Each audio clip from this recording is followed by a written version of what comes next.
Also on the east side, Saguaro National Park. There's nothing more iconic than the saguaro, and no better place to learn about the cacti, making the park absolutely Arizona.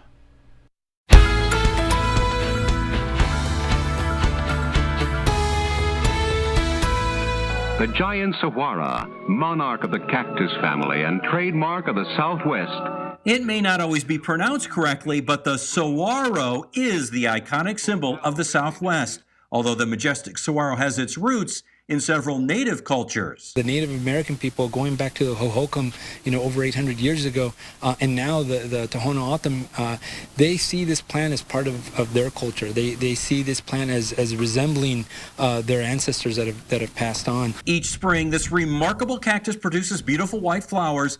They mature into bright red fruit. The Tohono O'odham still harvest that fruit in ceremonial fashion.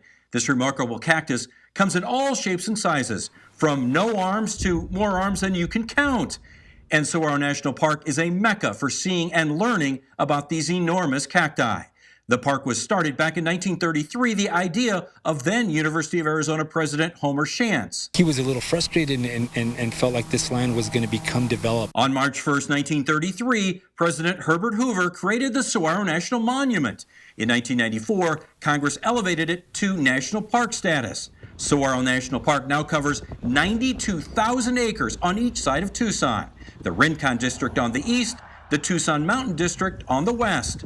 Both offer amazing views of the saguaros as you drive through. Plus, each has terrific hiking trails, but remember to bring plenty of water and go early in the day. The National Park Service continues to study the saguaro. They just completed another decade-long study that included a count of the saguaros. Could you imagine counting all the cacti that are in this park? Just in case you're wondering, yes, we're almost just over 2 million. That's up from the previous study a decade ago. Juarez says weather has a lot to do with the growth of the saguaros.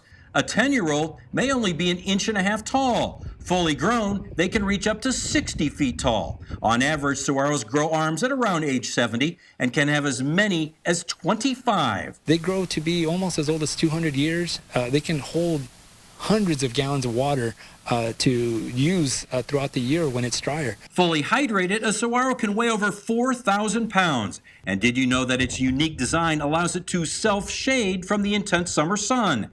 The ribs inside the saguaro create ridges to reduce the surface area exposed to direct sunlight. While each saguaro is completely different, there are some that are even more unique. We have these saguaros, we call the crested saguaros, that are interesting because they grow a crown, and we can't really explain why, but we have them throughout the park. You'll find crested saguaros throughout the Sonoran Desert, which is the only place in the world with saguaros. I might be a little biased, but I think it's the most beautiful national park, certainly, of its type. Cam, thank you very much. Absolutely, Arizona is Saguaro National Park. Thank you for your time. Thank you.